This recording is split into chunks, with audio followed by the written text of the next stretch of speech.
ऐसे इनकैश कर सकते हैं। तो हमने आज इस कार्यक्रम की थीम रखी क्योंकि 75 साल पूरे हुए हैं और 75 साल पूरे होने में के साथ साथ अगर आप जोड़ेंगे तो हर क्लास में जो कोई भी स्टूडेंट 75 नंबर से ज्यादा पाता है तो वो बेहतर स्कोरर ही माना जाता है, एक ब्राइट स्टूडेंट ही माना जाता है।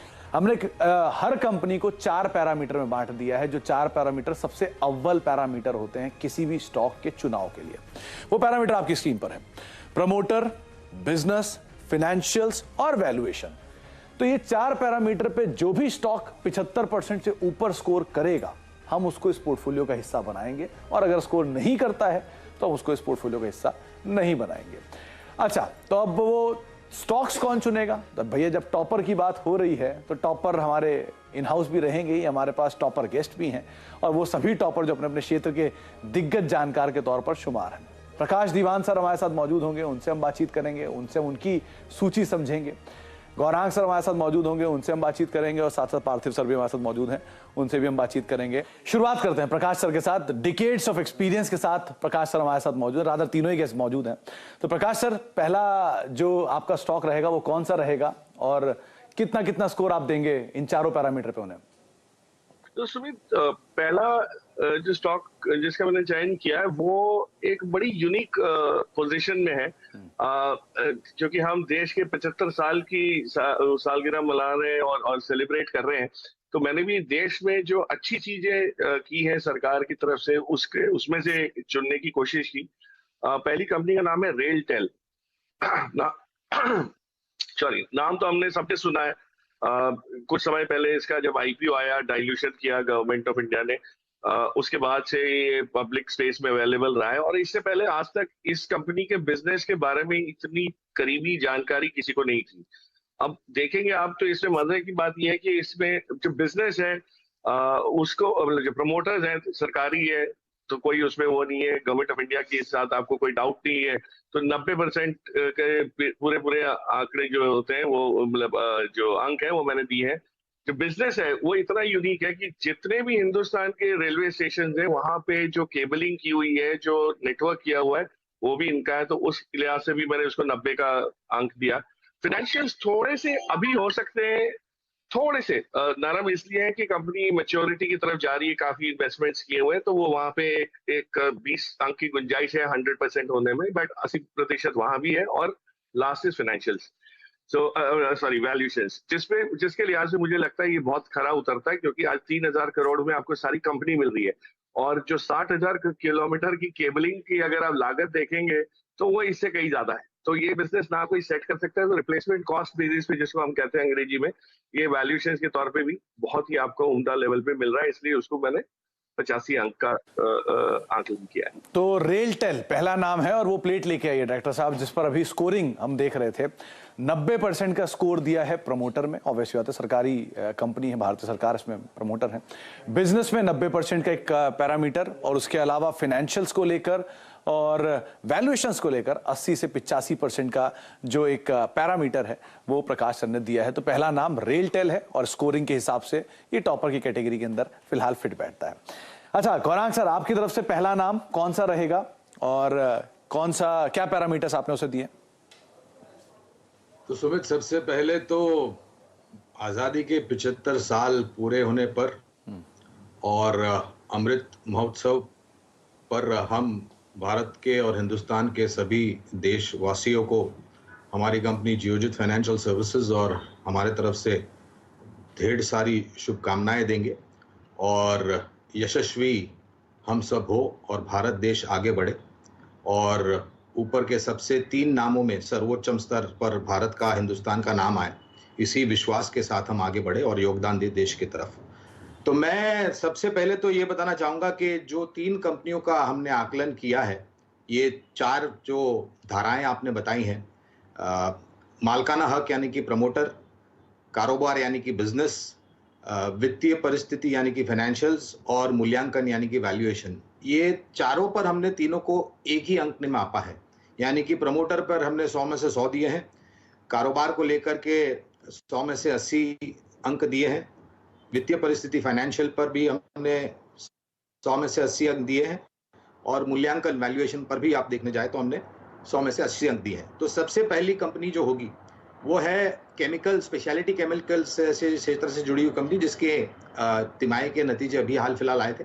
बहुत ही शानदार नतीजे थे, हमारे उम्मीद के काफी ऊपर आए थे। नाम है Tata chemicals limited.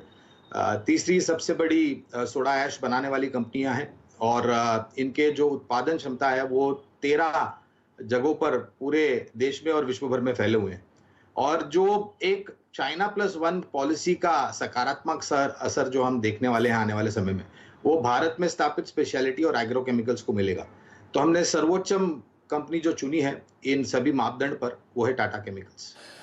Tata chemical वो पहला नाम है जिसमें प्रमोटर लेकर 100 का जो स्कोर है वो गौरांग सर ने दिया है, और बिजनेस के फ्रंट पर करीब करीब 80 का स्कोर, फाइनेंशियल्स के फ्रंट पर 80 का स्कोर, और वैल्यूएशंस के फ्रंट पर 80 का स्कोर। ऑब्वियस ही बात है, प्रमोटर को लेकर यहाँ क्रेडिबिलिटी पे कोई सवाल नहीं है, और बाकी कारोबार आप जानते हैं कितने पुराना इतिहास और किस तरह कंपनी का कामकाज है।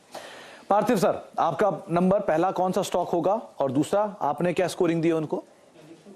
मेरा पहला स्टॉक जो है वो एचडीएफसी बैंक रहेगा। एचडीएफसी बैंक के अंदर जो प्रमोटर का स्कोर है उसमें मैंने 85 मार्क्स दिए, और the reason why not 90 95 because जब मिस्टर आदित्य पुरी थे तो डेफिनेटली 100 मार्क्स भी देता तो भी शायद कम होते, लेकिन अभी हम जानते हैं कि मैनेजमेंट में ट्रांजिशन हुआ है, रिलेटिवली नए मैनेजमेंट एट द हेल्म है on the top. No doubt he is from the insider, but उनका एग्जीक्यूशन कैसे रहता है आगे ही देखेंगे। लेकिन 85% बिकॉज इनकी जो कोर टीम है जो मिस्टर आदित्य पुरी के टाइम से बनी हुई है, वेदर वो क्रेडिट साइड हो, वेदर वो सेल्स साइड हो, बिजनेस डेवलपमेंट साइड हो, मार्केटिंग साइड हो, डिजिटल साइड हो, वो आई थिंक बहुत ही स्ट्रॉन्ग और दमदार है। तो ये पैरामीटर पे हमें ऐसा मानना है कि this is the core base of this company जो ये बैंक को आगे जाते न्यूअर हाइट्स पे ले जाएगी। दूसरा, बिजनेस की बात करो तो बिजनेस के अंदर 90% हमने मार्क्स दिए, एंड द रीजन भी कि हम जानते हैं कि पिछले इतने सारे सालों से ये जो बैंक है उसने कभी भी कोई बड़ा एनपीए के अंदर कोई बड़ा एक्सीडेंट नहीं दिखाया, वेदर वो कॉर्पोरेट लेंडिंग साइड हो, होलसेल लेंडिंग साइड हो, रिटेल लेंडिंग साइड हो। उन्होंने कभी भी उनकी जो एसेट की क्वालिटी है उसकी जो मर्यादा है वो कभी भी पिछले और कोई भी बैंक से अगर हम कंपेयर करें तो they have had a very very stable performance. और क्रेडिट कॉस्ट भी एक पैरामीटर के हिसाब से अगर हम देखें तो बहुत ही शानदार तरीके से उन्होंने ये क्वालिटी मेंटेन की है। आरओई हो, आरओए हो, तो हर एक पैरामीटर पे ये बैंक बहुत ही अच्छा कर रही है। और हमारा ऐसा मानना है कि आगे जाते जैसे एचडीएफसी लिमिटेड के साथ इसका मर्जर होता है जो होने में करीबन 2 साल जितना लग जाएंगे, तो आई थिंक ये लोग डिजिटल पे भी ज्यादा फोकस करेंगे और एक बहुत बड़ा बैंकिंग पावर हाउस बनने जा रहा है। तो ये भी एक रीजन है कि जहाँ पे मुझे लग रहा है कि बिजनेस विल चेंज मल्टीफोल्ड, जो शेयर होल्डर्स के लिए बहुत अच्छा रहेगा। फाइनेंशियल्स की बात करें तो मैंने काफी पैरामीटर्स पे बताया कि हमने यहाँ पे इसको 95% मार्क्स दिए, एंड द रीजन बीइंग कि इसकी जो बैलेंस शीट की क्वालिटी है वन ऑफ द बेस्ट है। इसकी जो बुक वैल्यू है हमेशा मार्केट में ट्रस्टेड रहती है, कभी भी यहाँ पे कोई एक्सीडेंट्स हमने सुने नहीं है in terms of asset quality. तो फाइनेंशियल फ्रंट ऊपर पे डेफिनेटली बहुत अच्छा कर रही है। लास्ट में वैल्यूएशंस यहाँ पे 85 मैं मार्क्स दे रहा हूँ। पिछले 3 साल में करीबन ये बैंक ने इतना खास परफॉर्मेंस या आउट परफॉर्मेंस नहीं किया।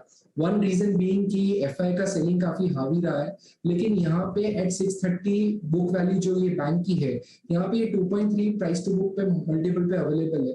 तो ये मेरे हिसाब से बहुत ही अट्रैक्टिव है, बिकॉज हिस्टोरिकली ये 3 के ऊपर के प्राइस टू बुक मल्टीपल पे बैंक रहती है। तो वैल्यूएशंस भी बहुत अट्रैक्टिव है, और आने वाले समय में मेरा ऐसा मानना है कि ये बैंक इन्वेस्टर्स के लिए बहुत अच्छा परफॉर्मेंस दे सकता है। इनफैक्ट ये बात तो सही कही, किसी भी तरह का एनपीए एक्सीडेंट पिछले कई सालों में इस बैंक के साथ नहीं सुना गया। तो उस हिसाब से आप इसे देखिए, और ये पैरामीटर आपके समक्ष रख दिए गए हैं, प्रमोटर, बिजनेस, फाइनेंशियल वैल्यूएशन। और पार्थिव का मानना है कि ऑन एवरेज 85 से 90 के बीच में ये सारे पैरामीटर्स पे सेट बैठता है। अच्छा प्रकाश सर, दूसरा नाम आपकी तरफ से। सुमित, दूसरा नाम जो है वो भी एक गवर्नमेंट ओन्ड कंपनी हुआ करती थी, अब ऑफ कोर्स प्राइवेटली हेल्ड है, उसका नाम है एसबीआई। अब इसमें मैंने पिछली बार की तरह और जो प्रमोटर्स का जो रैंकिंग है या जो वहां पे मार्क्स दिए हैं वो थोड़े ज्यादा है। उसका रीजन है कि इसका जो मिक्स है, ना सिर्फ गवर्नमेंट ओनरशिप पहले हुआ करती थी, आज भी थोड़ी बहुत जो है, लेकिन जो बाकी के जो इंस्टीट्यूशनल ओनरशिप की जो गठन हुआ है उससे इसकी और जो रिचनेस है ओनरशिप की वो बढ़ जाती है। तो प्रमोटर्स में ये बहुत हाई स्कोर करेगा। बिजनेस हम सभी जानते हैं, और इसमें सबसे बढ़िया जो बिजनेस मुझे लगता है वो आज जो आपके पास अवेलेबल है अपॉर्चुनिटी, वो है इसकी योनो की। मतलब योनो की सिर्फ वैल्यूएशन आप करें तो कहीं ना कहीं ये 6 से 7 बिलियन डॉलर्स की वैल्यूएशन आ सकती है। और एक एक ऑप्शनैलिटी जिसको हम कहते हैं कि भाई एक बड़ा ट्रिगर इसमें जोड़ सकता है। और कंपनी ने, एसबीआई ने जो लेंडिंग बिजनेस में अपने आप को जिस तरह से ढाला है इन टर्म्स ऑफ प्रोसेसेस, वो सारे प्रोसेसेस का आपको अब एडवांटेज दिख रहा है। इनका डिसीजन मेकिंग इतना स्विफ्ट रहता है, इनका इम्प्लीमेंटेशन इतना स्विफ्ट रहता है, जबकि सबसे बड़ा नेटवर्क भी आज इन्हीं के पास है। तो पीएसयू में अगर कोई बैंक में रिवाइवल आप देख रहे हैं कि छोटी छोटी बैंक्स में भी इंप्रूवमेंट दिख रहा है, तो आप सोच सकते हैं कि एसबीआई में किस प्रकार का रहेगा। और ऑफकोर्स सब्सिडरीज जो इनकी है, जिनका इनका जो निवेश बाकी चीजों में है, उसका भी इसमें शेयर में प्राइस में बहुत इसका इम्पैक्ट दिख सकता है। सो एसबीआई है। तो ये हो गया आपका बिजनेस मॉडल। और सेकेंडली जो फाइनेंशियल्स देखें तो आज फाइनेंशियल्स में जो इम्प्रूवमेंट हमने देखा है वो जारी है। ये 80 मार्च का लेके मैं नहीं समझता कि अगले 1-2 साल में ये 90, 95, 100 की तरफ नहीं झुक सकता। तो जो इम्प्रूवमेंट आपने देखा है फाइनेंशियल्स में, बैलेंस शीट इम्प्रूवमेंट जो देखा है वो जारी रहेगा। और वैल्यूएशन इसलिए कि महंगा लगता है क्योंकि हमने इसको 300 का भाव भी कुछ समय पहले देखा था, आज से 550 पे महंगा लगता है, लेकिन अभी भी प्राइस टू बुक देखें या प्राइस टू एडजस्टेड बुक देखें तो वैल्यूएशंस जो है वो अभी भी नरम है। और सबसे बड़ी चीज ये है कि एसबीआई को जब भी पैसे जुटाने होते हैं तो इनके लिए कोई बड़ी बात नहीं होती, absolutely at the most optimal cost, मतलब कि कम से कम लागत पे ये अपना जो लेंडिंग के लिए बुक बढ़ाने के लिए कासा के रूप में करें या दूसरी बोरोइंग करें होलसेल मार्केट से, वो सब इनके लिए बहुत फायदे रूप रहती है। तो जो स्प्रेड्स हैं वो आपको कायम रह सकते हैं। मुझे मुझे मुझे ये यकीन है कि अगर हमारा देश 75 साल में उस पे कगार में पहुंचा है कि हम एक विश्व उसके रूप में उभर रहे हैं, SBI will probably lead that charge from the banking space. तो स्टेट बैंक ऑफ इंडिया देश का सबसे बड़ा बैंक, सरकारी बैंक, जिसके ऊपर आप दांव लगा सकते हैं। वैल्यूएशंस भले 80 हैं, लेकिन कहीं अगर नीचे आता है तो वैल्यूएशन का आंकड़ा और बेटर साइड पे मूव करता हुआ दिखाई पड़ सकता है, तो उस हिसाब से नजर रखेंगे। इंडिया इंक एट 75 डिस्टिंक्शन वाले स्टॉक, यानी कि वो स्टॉक्स जिनका एवरेज स्कोर 75 से ऊपर आ रहा है, उन स्टॉक्स के ऊपर आप कैसे दांव लगा सकते हैं। 3 जानकार हमारे साथ मौजूद हैं। प्रकाश दीवान है, गौरांग शाह हैं, पार्थिव हैं। इन तीनों से हम बातचीत कर रहे हैं और उनके इंडिविजुअल स्टॉक्स पे चर्चा कर रहे हैं। 4 स्टॉक्स पे हम बातचीत कर चुके हैं और 2 स्टॉक्स के ऊपर चर्चा करते हैं। आप गौरांग से पहले चर्चा करेंगे। गौरांग, आपकी तरफ से जो दूसरा नाम है वो कौन सा होगा? तो दूसरा नाम पर जाने से पहले अभी कुछ सिलसिला चला था, विदेशी संस्थागत निवेशकों की तरफ से काफी बिकवाली हुई थी, काफी हल्ला बुल्ला हो गया था। हमारे यहाँ पर भी काफी नीचे की तरफ के दायरे देखे थे सुमित, और लोग मुझे एक प्रश्न पूछ रहे थे कि गौरांग क्या परिस्थिति होगी। तो मैंने सब लोगों को एक ही जवाब दिया था तभी और आने वाले समय में भी, you can hate India but you can not ignore India. यानी कि आप हिंदुस्तान से, भारत से नफरत कर सकते हो लेकिन नजरअंदाज कभी नहीं कर सकते हो। और यही सोच और विचार के आधार पर अभी जो वित्तीय क्षेत्र की बात हुई थी उसको सामने रखते हुए हमने भी आईसीआईसीआई बैंक को चुना है, एक दिग्गज निजी क्षेत्र की बैंक, निरंतर नतीजों में सुधार, और अभी अभी जो आंकड़े हमने देखे हैं उससे हमें आकलन लगा सकते हैं कि आने वाले जो नतीजे होंगे वो यहाँ से और भी बेहतर होंगे। तो दूसरा विकल्प जो होगा वो आईसीआईसीआई बैंक होगा। तो आईसीआईसीआई बैंक देश का सबसे बड़ा निजी बैंक आपकी स्क्रीन पर, जहां पर अलग अलग पैरामीटर्स आप देख रहे हैं। प्रमोटर के हिसाब से गौरांग शुरू से ही कह रहे हैं कि उन्होंने 100% प्रमोटर होल्डिंग वाली कंपनियों को, या जिसमें 100% वो स्कोर रखते हैं, वो 100 का स्कोर देने वाली कंपनियों को ही शामिल किया है। बिजनेस में 80, फाइनेंशियल्स में 80 और वैल्यूएशन में 80, ये उनका एक फिक्स पैरामीटर है जिसमें उन्होंने आईसीआईसीआई बैंक को शामिल किया है। तो उनकी तरफ से दूसरा नाम है। पार्थिव, आपकी तरफ से तीसरा नाम? देखिए, जो मेरा स्टॉक है वो महिंद्रा एंड महिंद्रा है, और हम जानते हैं कि आजादी के अमृत महोत्सव में आत्मनिर्भर भारत होने की बहुत जरूरत है। और हम ये चीज एक्सपीरियंस कर रहे हैं कि जो डोमेस्टिक ब्रांड्स है जैसे कि टाटा मोटर्स है, महिंद्रा है, बहुत ही एक्साइटिंग प्रोडक्ट लॉन्चेस अभी कर रहे हैं और आगे जाते भी करने वाले हैं, जिसकी वजह से अच्छा मार्केट शेयर वो लोग गार्नर कर रहे हैं। अभी महिंद्रा के अंदर मैं प्रमोटर की क्वालिटी की बात करूँ तो I would give 85% marks. Fantastic promoters है, क्लीन कॉर्पोरेट गवर्नेंस, कभी भी यहाँ पे कोई डाउट नहीं रहता इस पेडिग्री के प्रमोटर्स के अंदर। बिजनेस की मैं बात करूँ तो बिजनेस में मैं अराउंड 75% मार्क्स दूंगा, और ये रीजन है कि 75% स्लाइटली बॉर्डर लाइन पे है, बिकॉज ये M&M जो कंपनी है एक होल्डिंग कंपनी स्ट्रक्चर रखती है।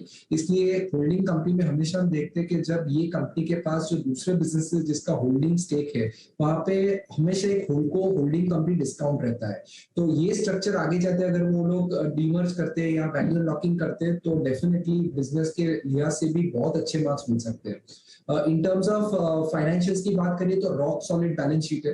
कंपनी को कभी भी पास्ट में डेट का इश्यूज नहीं हुआ है, डिस्पाइट द फैक्ट कि सैंगयोन जो उन्होंने एक्विजिशन किया था साउथ कोरियन कंपनी में, तो वहां पे ऐसा लग रहा था कि शायद उसके वजह से बैलेंस शीट प्रॉब्लम में हो, लेकिन डोमेस्टिक बिजनेस बहुत अच्छा कैश फ्लो जनरेटिंग बिजनेस है और सब्सिडरीज भी बहुत अच्छा करती है, तो जिसकी वजह से फाइनेंशियल्स पे 80% मार्क्स देंगे।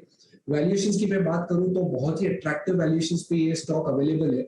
अगर मैं कोर बिजनेस की बात करूं जहां पे यूटिलिटी व्हीकल्स जो है या तो फिर फार्म इक्विपमेंट सेगमेंट है, यहाँ पे बिजनेस मोमेंटम बहुत ही स्ट्रांग है, अच्छे मार्जिन से कंपनी रिकवर हो रही है, और जैसे जैसे वॉल्यूम्स बढ़ रहे हैं हम देख रहे हैं कि ऑपरेटिंग लेवरेज का भी फायदा ये कंपनी को हो रहा है। नई स्कॉर्पियो जो है वहां पे हमने ऑलरेडी ब्रेकिंग न्यूज देखी कि ऑलमोस्ट 18,000 करोड़ के ऑर्डर बुक मिले हैं, और आगे जाते उनके जो दूसरे भी लॉन्चेस है 15 अगस्त को ये लोग जो ईवी व्हीकल की पाइपलाइन है वो भी डिस्प्ले करने वाले यूके में। तो बहुत ही एक्साइटमेंट है लॉन्चेस के लिहाज से इन टर्म्स ऑफ M&M, तो यहाँ पे हम लोग काफी बुलिश है और अच्छा रिटर्न शेयर होल्डर्स के लिए कमा सकता है ये कंपनी। 1945 में महिंद्रा एंड मोहम्मद के नाम से शुरुआत हुई इस कंपनी की, फिर महिंद्रा एंड महिंद्रा बनी और आज आपके सामने टू व्हीलर से लेकर commercial vehicle, heavy commercial vehicle तक बनाने वाली है कंपनी। प्रमोटर 85, बिजनेस 75, फाइनेंशियल्स 80 और वैल्यूएशन पर 85 का बेंचमार्क है। वैल्यूएशन का बेंचमार्क जैसे जैसे स्टॉक नीचे आएगा वैसे वैसे और सुधरता हुआ दिखाई पड़ेगा। अच्छा गौरांग सर, ये एक सवाल था मेरा, आपने कभी कॉपी वॉपी तो चेक नहीं करी ना? क्योंकि जिस तरह का आप स्कोर देते हो किसी बच्चे की जैकपॉट लग जाएगी, 100, 85, 90, 95। देखिए ऐसा है कि आपको जो भी कार्य करना है वो बहुत ही मन लगा करके और दिल लगा करके करना चाहिए, और जब भी आप ऐसा करते हो तो आप सफलता आपके कदम चूमेगी, आपको सफलता के पीछे भागने की कोई जरूरत नहीं है। और इसी सोच विचार के आधार पर हमने जो भी मापदंड आपने दिया था उसी मापदंड पर हमने कोशिश करी कि हम ऐसे निवेशकों के शेयर्स बताए आपके चैनल के माध्यम के द्वारा जिनको मेरे ख्याल से पीछे मुड़कर देखने की जरूरत नहीं पड़ेगी। तो यही सोच रही थी अंक देने के समय पर। बढ़िया है वैसे, मतलब गौरांग सर अगर आप कहीं मेरी कॉपी चेक कर रहे होते तो आज शायद कहीं और किसी और सिचुएशन में बैठे होते, शायद ज्यादा बेटर सिचुएशन में आज दिखाई पड़ रहे होते।